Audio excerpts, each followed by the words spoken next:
I'm Edward October, and this is A Nefarious Nightmare. This podcast contains foul language and discussions of violence. Additional trigger warnings will be posted as needed in the show notes. Listener discretion is advised. Back in November of 2018, a group of adult women had a sleepover. There were games, gumbo, and drinks, and everyone was having a fun time. That is, until the next morning. One of the women in attendance was found to be dead under mysterious circumstances. A quick prayer was said by one of the women in attendance, and then a 911 call is made. This story has been requested by a few listeners, and it is quite a frustrating one, because seriously, someone at the party knows something. So many stories, and then so many stories changing. With that, I'm Amanda Cronin. And I'm Courtney Fenner. And A Nefarious Nightmare presents Tequila and a Prayer. What really happened to Tamla Horsford?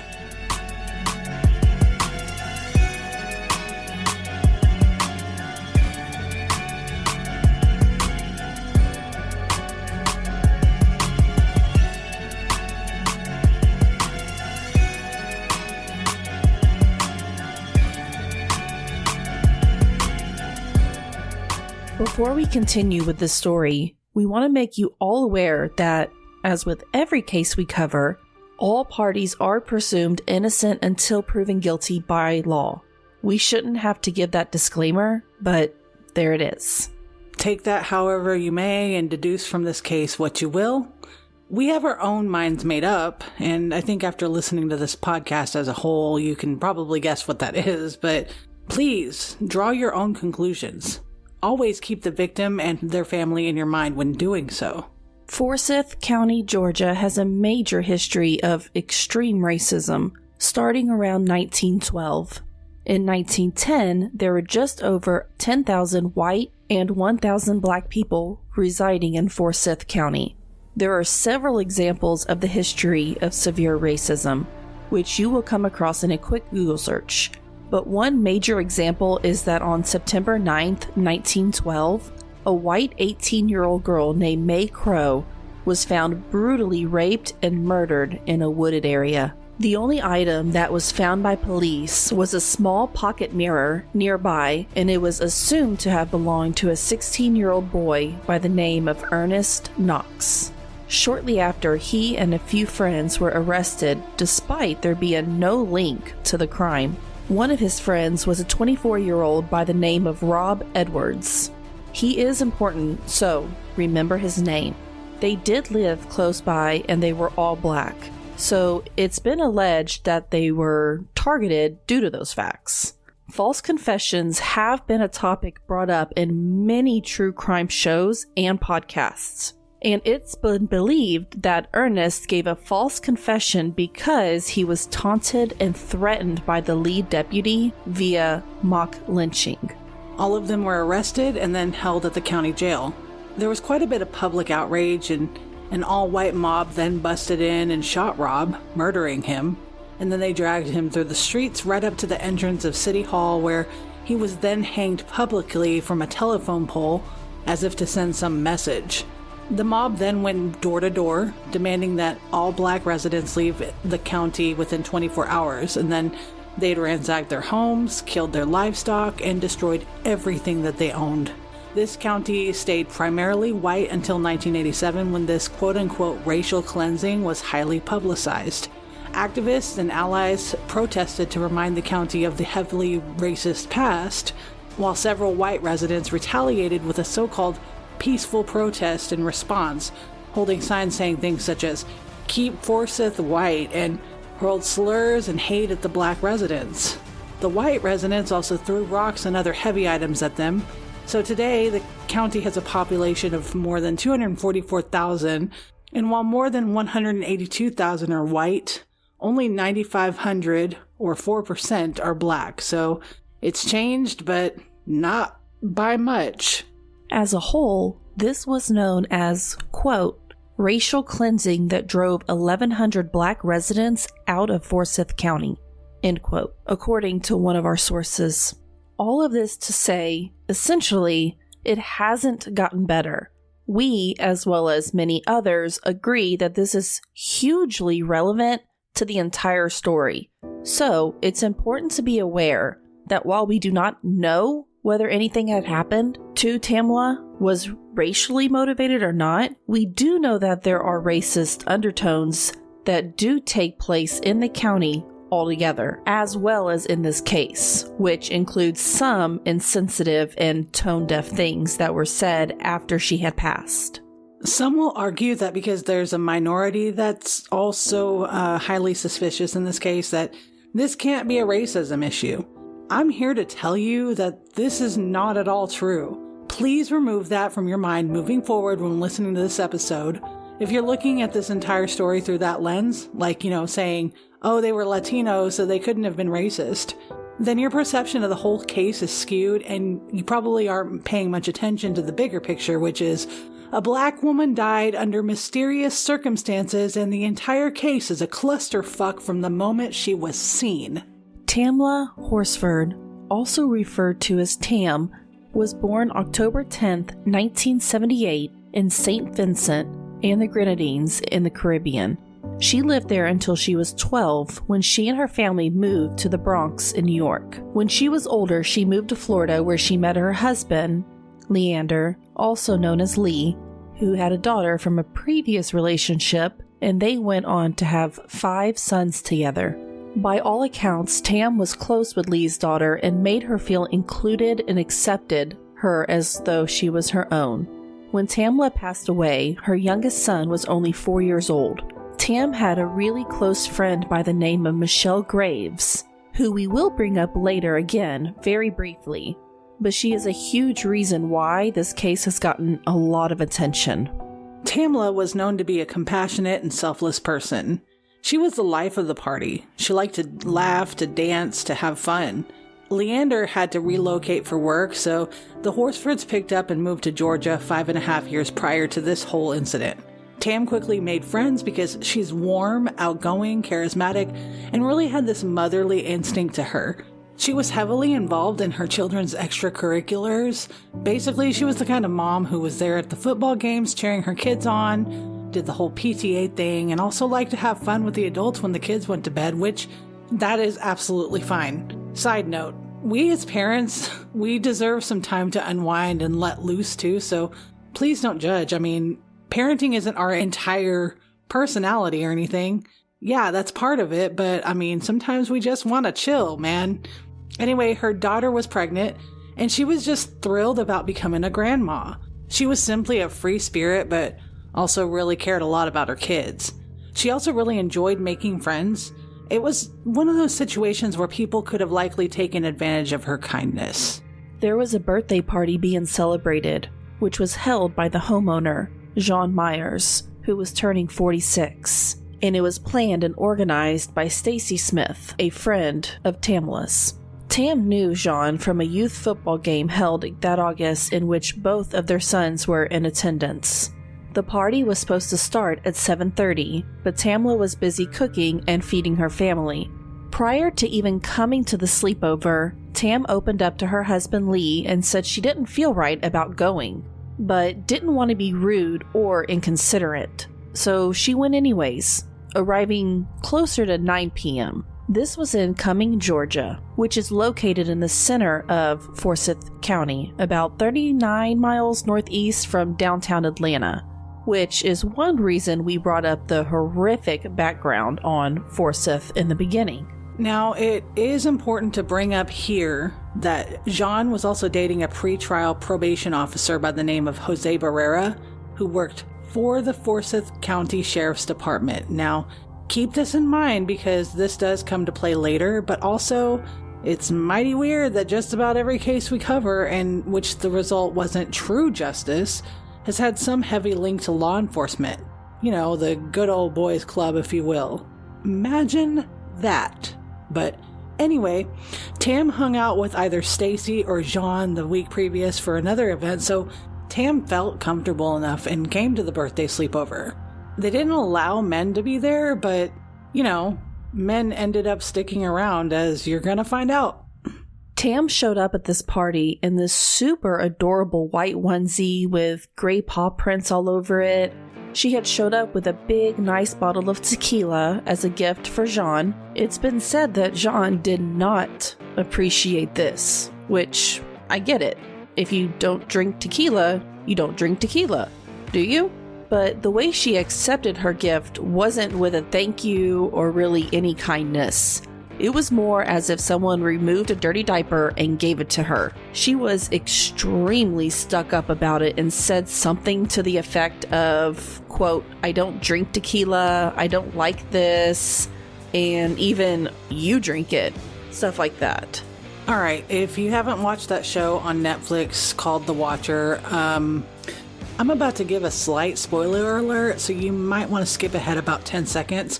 But to give it an example of how Jean accepted the tequila, Jennifer Coolidge's character, Karen, gave the exact same vibe I'm imagining when her two neighbors ended up showing up with a pie and some brownies in the last episode. I'd imagine that Jean acted the same way. So after this not-so-nice exchange, there were points where they all had fun, ate gumbo, watched the LSU game, and also played Cards Against Humanity. At one point, Jose and another man at this quote-unquote no boys allowed adult white woman sleepover did come through for a bite to eat some of the party food and maybe catch glimpses of the game. It was brought up that Jose kept mentioning things like, ugh, women, as if he was a chauvinist. I don't know exactly how relevant to the case that might be, but maybe it is. All right, sorry guys, another side note. I do remember listening to a podcast back in 2020 where they were pointing out the picture of all of the ladies together, and it was noted that she absolutely was the light in that darkness. When you're in a room full of stuck-up Neiman Marcus customers judging you because you aren't wearing Chanel, but everyone else outside of Neiman Marcus wants to hang out with you because you're fucking awesome and hilarious and beautiful. Sorry, I had a flashback, but it was quite like this. Everyone else seemed, robotic and Stepford wife-like, basic, as if they were tolerating more than having a good time. And I don't know if that's true, but I definitely saw it and agreed and absolutely sympathized with Tam in that moment. Yes. Tam seemed to have felt a little left out from what we can see. What's even shittier is that people cracked a few jokes, such as saying that she was a female Bob Marley because she's from the Caribbean, but she stayed connected with Bridget, whom is, well, you'll see. But she would later go on the balcony with Bridget, so Tam shared the tequila with Jean, snubbed with everyone. Jean refused to drink it, but several people took a few shots. Tamla is believed to have had the majority of the bottle, though, because everyone is snubbing her tequila. So Tamla connects with Bridget, who does say in an interview later that Tamla came on a little too strong. Basically that she was the new girl in this group and that she didn't know her boundaries. And who could really blame her? You're kind of in a new town and you're still trying to make friends and everybody gets a little excited at the beginning and that's fine. Even if that's the case anyway, we don't really know, but it's been theorized but unproven that Bridget may have played some role in this because the scene starts here. Tam and Madeline are caught smoking pot on the balcony. Jean freaks out on them because she said that they were putting Jose's job at risk. Calm down. But anyway, the remainder of the night goes about as well as slumber parties do, with all but 2 women and 1 man staying. Tamla at one point tried to go home. Her blood alcohol level was beyond the legal limit, and her husband says that she could drink a lot and nobody would know, so that she could handle herself, and he absolutely trusted her to be okay while driving. Bridget steps in and tells her no, that she's had too much to drink, and takes her keys and her phone from her. Now, I respect the fact that she took her keys, but she was practically held hostage. She could have called her husband or someone to pick her up. So all we're saying is, why did Bridget take the phone from her? Now, it is a good idea to mention that Bridget took Xanax for her anxiety, and later we find out that she'd give her pills to other ladies attending this party. As far as we know, and according to Leander, Tam didn't do drugs except for the occasional weed and alcohol, so keep this in mind. Tam would go out on the balcony with Bridget and she would smoke cigarettes. It's also been mentioned that Tam did smoke, but she was more of a social smoker, which is basically when you smoke while you're drinking, in case you didn't know. The rest of the night is pretty hazy, so people start winding down and going to bed for the night. At this point, it's about 1:30 a.m. It's believed that Tam and Bridget went out one more time so that Tam could have a cigarette before bed, because Jean had an alarm sensor that detected when doors would open or close. And we will mention this more later, and this included the balcony, so sometime between 1:30 a.m. and 1:45 a.m., the balcony door opens. The next morning, by 8:40 a.m., Madeline wakes up to prepare coffee.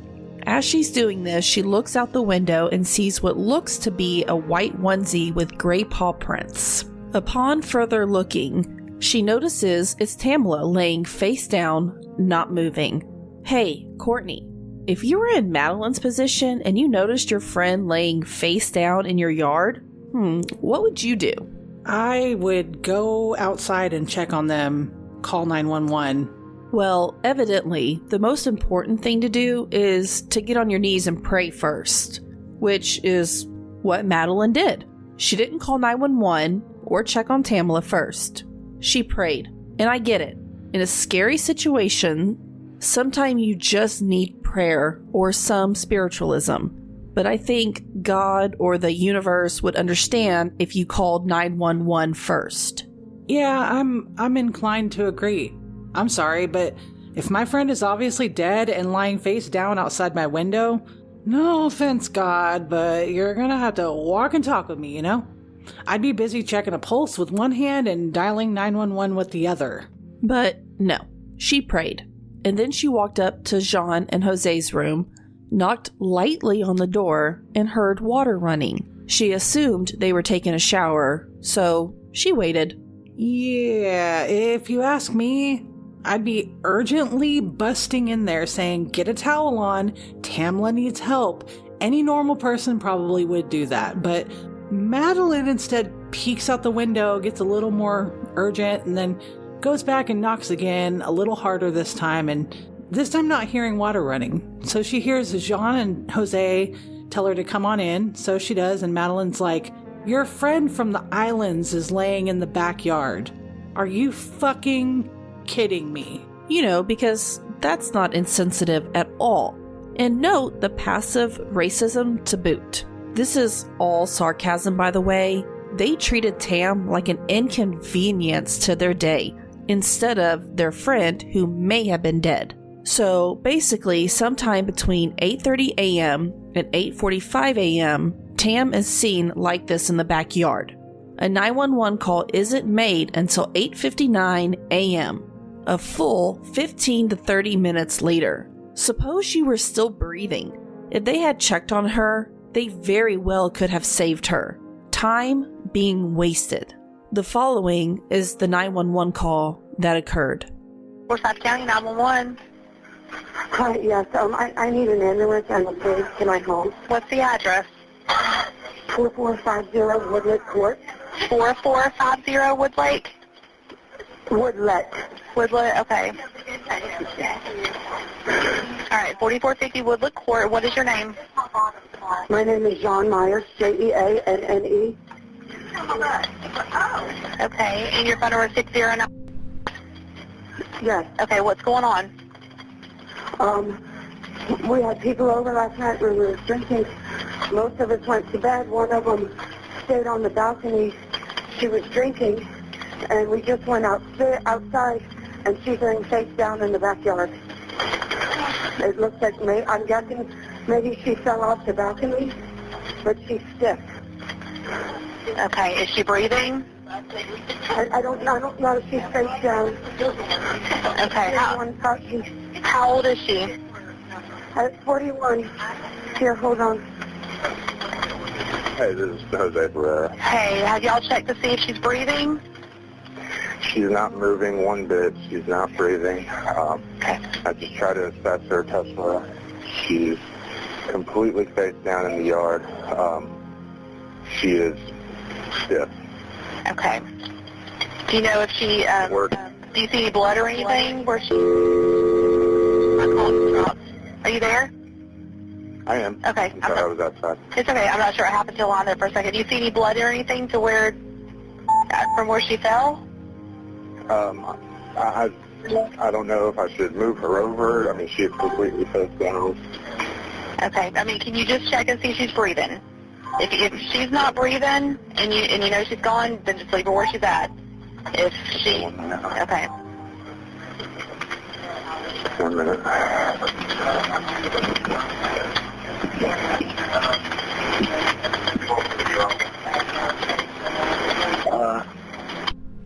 Right here is a few seconds of silence that occurred within the call. You hear some very faint clicking, but it's believed here is where they might have muted the phone call so that way the operator didn't hear what they were saying. I'm completely not sure. Okay, and that's the only blood that you would see? That's what I can see without moving her over. I haven't seen her face.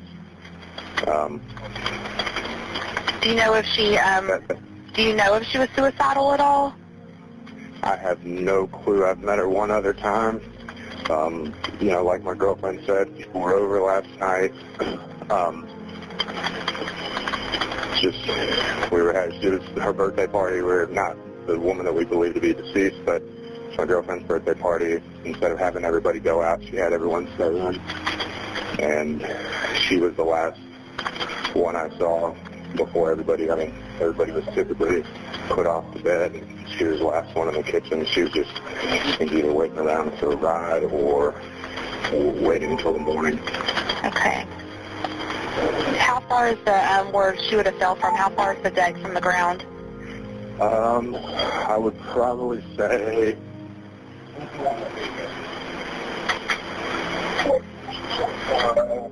maybe 20 feet. Okay. You know, 20 feet from where your feet would be on the railing. The railing itself is maybe 3.5, 4 feet. Okay. And what is her name? I know her name, we call her Tam. I'm assuming that's short for Tammy or Tamra. Was she there with anyone else?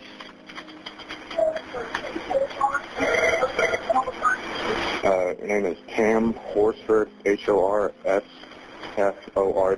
so the black female. I don't believe anybody was. My girlfriend has cameras here on the back deck that we can check. Okay. That I think would have caught the incident if she fell from here. Again, I don't know. It's hard to say if she fell from the deck or if she was already downstairs. She was the only smoker here, and I'm sorry. That's a lot of information.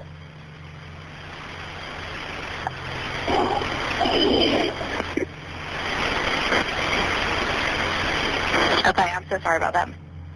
So you think she's possibly out there smoking? Yeah, she was the only smoker. I mean, I'm on the back deck right now, and you know, cigarettes, lighter, that type of thing are out here. Okay. I'm just trying to see where that cut on her wrist might have came from. Okay. All right. Are all the people that were there last night, are they still at your house?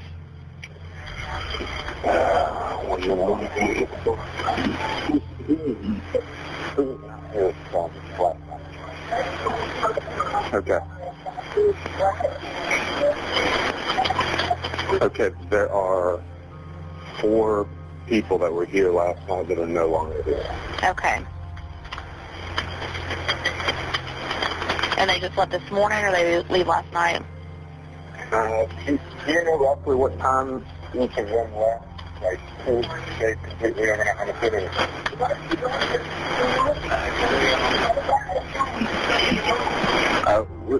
We can check. You know, she's got an alarm system that gives alerts when the doors are open on her phone. Okay. But I think the last time that I personally saw Tam was probably about 1 in the morning before I'd gone upstairs to bed. Okay. And at that point, she was the only one in the kitchen.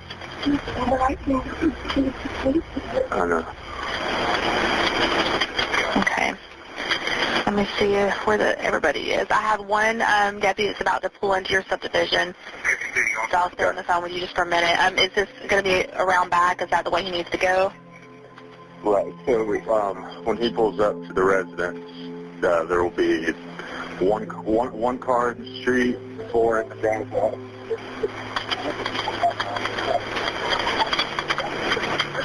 And does he need to come and go through the house, or does he need to walk around the back? They can go around to the side. I'm going to grab my shoes, and then I'll direct them when I get here. It'll be easier for them because she's laying in the yard down, basically on the patio downstairs.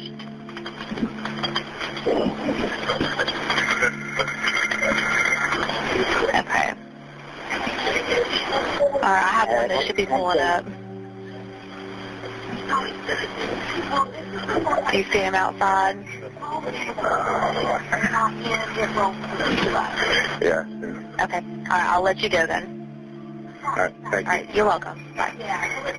All right, well, full disclosure, guys, I was the one that researched this case, and it just enraged me. So I've known about it for a while, and it's just, it gets worse, guys. So the way that Jose and Jean both were acting so flippant about the thing is just strange, yes? The 911 call in full was about 7 minutes long. There were parts that were complete silence, as if they were muting themselves from being heard by the operator. It was as though they didn't want the operator to hear them saying something. At 9:07 a.m., ambulance arrived and she was pronounced dead on the scene. A medical examiner's report concluded that Tamla had sustained severe injuries of the head, neck, and torso, along with a laceration on the right ventricle of her heart, hemorrhages of the scalp, and a dislocated right wrist. She had also several abrasions on her face, hands, and her legs. A toxicology report indicated that Tamla's blood level concentrated was 3 times the legal limit at 0.238. Despite this, many attendees say that she seemed fine and didn't appear to be overly drunk, which aligns with what Lee had said about her handling her liquor. She also had a small amount of THC. She did smoke weed the night before and Xanax in her system. I know what you're thinking. Wait, Xanax? Like what Bridget takes for anxiety? Yes, friends, that Xanax. The report concluded that the Xanax hadn't metabolized in Tamla's liver just yet, which meant it had been digested pretty much right before her death. How odd.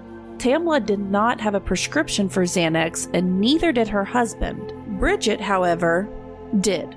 Bridget Fuller. You see, she has anxiety. Nobody else has anxiety but Bridget, right? And that's why she didn't stay the night, she says. And she's weird with people. She gets vibes, you know? There's a full interview with her, and I'm going to attach that to the show notes, but you have to hear it because she's just wackadoo. But it's basically 30 minutes of her answering questions, but instead of answering the questions she's being asked in the interview, she's answering questions in another dimension. I know I'm weird with my comparisons, but for example, if someone would ask her if she enjoyed that show, The Handmaid's Tale, she'd probably respond with like, sucks. You know, it makes no sense. So it's weird. And at one point she says that she considers herself to be the mother hen of this group, said that everyone went to bed around 1:15 to 1:30 a.m. except for Tamla, who ate gumbo in the kitchen. She and Tam chatted, and then Tam said that she was going to go have a cigarette, and then she was going to go to bed when she was done eating.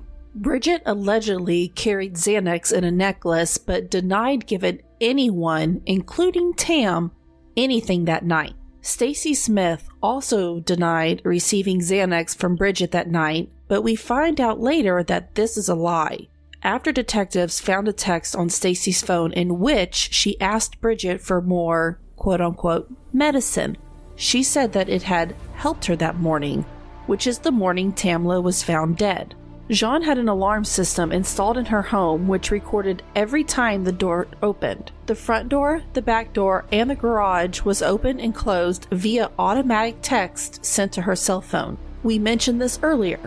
Alerts at 1:47 a.m. were consistent with Bridget's story that her husband picked her up around 1:45 a.m. So, Bridget was one of the people who left the party. What's strange is that exactly 10 minutes later, there's an alert for a back door opening at 1:57 a.m. She very likely went to go smoke, but the door never closed. Jean and Jose claim that Tamla was found completely face down with her arms straight down by her side, palms were facing up, which is actually a bizarre position to land in from a fall. If you're falling from somewhere, you will naturally brace yourself. You're not going to just fall flat. That's not how human mechanics work. Plus, you would have a broken nose and possibly broken teeth if this were actually the case. On the contrary, police documents said that she was found with her head to the side and one elbow bent and extended away from her body, as she had braced herself. Jose told detectives that he found a cigarette and a lighter on the deck, and he said that he moved them because of his quote-unquote OCD, which I'm not going to go on a tangent, I really want to, but we really need to stop using mental health terms as willy-nilly excuses for everything. Also the fact that they were, quote, in his path. They were not tested for DNA, and they were 2 brands of cigarettes, not one. And it's been argued that smokers typically have that one brand that they just stick to, and I happen to know that that is mostly true. Tamla likely stuck to one brand. Before the day was over, detectives had concluded that Tamla fell off of the second-story deck while smoking a cigarette. The deck was 14 feet and 10.5 inches high, yet she didn't sustain any broken facial bones or teeth. Odd. By now, you're all angry because of the passive racism and the nonchalant in her death, the snobbery. But just wait. In an interview that took place 5 days later at Jean's home, she gifted detectives Dunkin' Donuts, gift cards, and homemade cookies. She then asked, quote, "Do you need me or can I go upstairs and get ready for this funeral?" End quote. Y'all, she said this funeral. Not Tam's funeral, not my friend's funeral. It was this funeral. Note each time that Jean speaks about Tamla in the audio recorded police interviews, she never refers to her friend of 3 months by her name. Instead, she refers to Tamla as this woman and to her body as it or that. And as for good old Jose, he refused a polygraph test. And I get that they can be inconclusive, but prove your innocence, dummy. He also refused to hand his phone in as evidence without a search warrant. At first, he claimed it was a new phone. A second later, he had already, quote-unquote, deleted everything from that day. Just, wow. In February of 2019, Jose was fired after he was found accessing confidential files regarding Tamla's case. He said he wanted to know whether it had been closed. Jose admitted abusing his privilege and blamed his actions on quote-unquote stupid curiosity. Soon after, Forsyth Deputy Mike Christian, who was one of the lead detectives on this case, resigned after he was caught leaking confidential information to a woman he was having an affair with. Good old boys club, I tell ya. In that same month, Tamla's cause of death came back as, quote, multiple blunt force injuries, end quote. Her death was ruled accidental and the case was closed. Leander is one of many that believe that she had been murdered. He said it didn't make sense that she fell over the railing because he had seen her, quote, drink half a bottle of tequila and salsa in 5-inch heels and that she knew how to handle her liquor. He also claimed deputies showed no compassion when they informed him what happened. In an interview, for example, the way it had gone down was they would say to him, "Are you Lee?" And he would say, "What is this regarding?" And they would be like, "Are you Lee?" He'd be like, "Again, what is this regarding?" And they were like, "Are you Lee?" Like they were just really rude. And he was like, "As a matter of fact, my name is Leander, but what is this regarding?" And they just basically blew this off as some kind of like, "Oh, you know, your wife has passed away." Like, how would you be like that when you tell a family member, you know, that their spouse or their family member had passed away? Like, you just have to have the compassion, you know? But unfortunately, they did not have that compassion as, again, they had to ask him 3 times and he was asking what it was regarding before they finally said what had happened. They then insisted that her death had been an accident before the autopsy had even been completed, which is wow. Michelle Graves, Tamla's close friend, also doesn't believe her death was an accident. She said she was actually threatened by Jean and Jose after she voiced her opinion online that they might have something to do with Tamla's death. Her file was illegally accessed by Jose before he was fired. They also threatened to sue her for slander many times. During the BLM movement in 2020, her case made headlines and was reopened. In June of 2020, the Georgia Bureau of Investigation reopened Tamla's case. Again, it was concluded that no foul play was indicated. Meanwhile, attorney Ralph Fernandez, who was hired by the Horsford family, wrote in a letter addressed to Leander that he believed her death was a homicide. Ralph Fernandez based his findings on these facts: conflicting witness statements, a tampered crime scene, mishandled evidence, and an quote-unquote unheard absence of autopsy photos. No rape kit was performed on Tamla's body, nor were clippings of her fingernails collected, nothing like that. After GBI closed the case for a second time, the Horsford family ordered an independent autopsy conducted by a medical examiner, Dr. Adel Shaker, who wrote, quote, "I know this was a homicide. The problem is I can't pin it on anybody because I don't have a badge," end quote. Dr. Shaker's findings were published to the media on May 13th of this year, 2022. In his report, he lists the same cause of death, multiple blunt force injuries, however, and he goes on to write that the quote-unquote dislocated wrist Tamla had sustained was actually a compound fracture and that the bone was sticking out of her wrist. Again, this is where she likely braced herself for the fall, and this is the same compound fracture that Jose said was a suicidal cut. Dr. Shaker continued on saying that the injury should have resulted in a large amount of blood loss, but the only blood found at the scene were a few drops on Tamla's sleeve on the opposite side of her injury. Chillingly, she also claims that a cut found on her wrist was sustained after she was already dead. As of now, aside from new documents being found to ruin the credibility of the police officers on her case, Tamla's case is still closed and ruled accidental. A petition calling for the FBI to reinvestigate her death can be found in our episode show notes. Holy shit, that was wild. Right? Oh my gosh, I've heard this story from so many different podcasters in the past, and thankfully they all got it spot on, but also, I mean, it just doesn't make it any less infuriating. The good news, though, is that all of this awareness is being raised on it, you know? I'm kind of sad that they haven't done like an investigation on HLN or something, but I do believe this case needs way more awareness. It's so good that many people are more aware, but we have to keep raising that awareness. Tamla's family and friends have demanded it, and we must help. If you want to be instrumental in making any change, please find our links in the show notes. Tamla was a divine bee, full of life, light, and love, and she was taken from us way too soon. She has left behind 5 handsome sons and 1 beautiful daughter and her husband Leander. As Tamla is a bee, so is her family. They are all a hive. Bees are strong, resilient, yet vulnerable, much like Tamla. We have to protect the bees at all costs.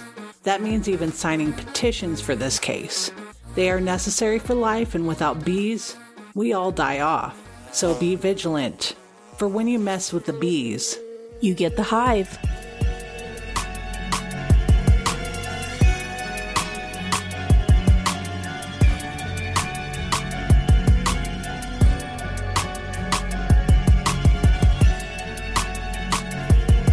Thank you for listening to A Nefarious Nightmare. Original intro music by Ghost Stories Incorporated. Remixed by Ryan RCX Murphy. Additional music provided by Epidemic Sound.